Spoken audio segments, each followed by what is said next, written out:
Thank you. Mr. Chairman, thank you for having this hearing. The markup includes 3 water, power, and oceans subcommittee bills that aim to directly benefit Western water and power users. The first bill we will consider is my own, H.R. 3128.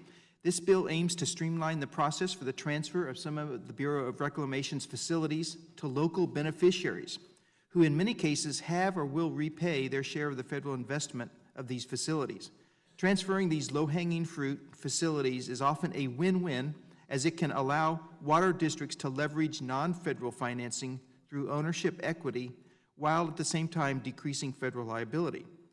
During the June legislative hearing on a discussion draft of my legislation, the subcommittee heard of local water users' desire to take ownership of the facilities they pay for, and many times already operate and maintain, but that they are often deterred due to the costly and uncertain nature of the current title transfer process. It's not uncommon for some transfers to be stuck in bureaucratic and congressional purgatory for over a decade, even for seemingly easy, non-controversial conveyances.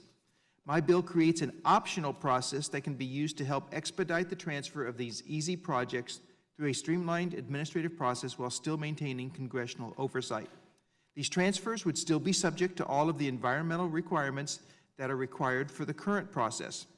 The final text of this bill was developed in consultation with the water and power community and the administration in order to ensure that there are no unintended consequences.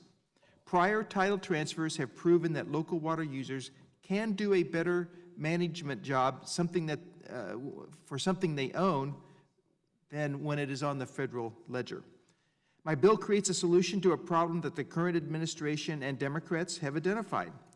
This bill puts certainty into the title transfer process without weakening environmental protections or congressional oversight.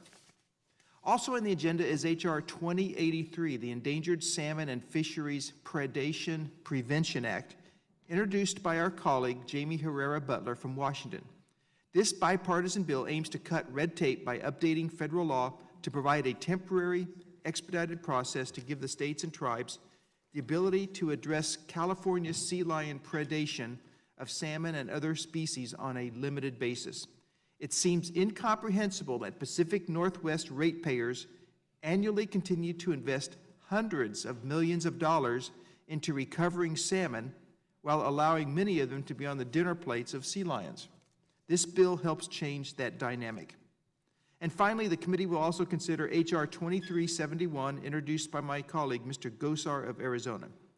This bill, the Western Area Power Administration Transparency Act, requires the Western Area Power Administration to establish a pilot project that will allow for a more detailed understanding of how it uses taxpayer and ratepayer funds.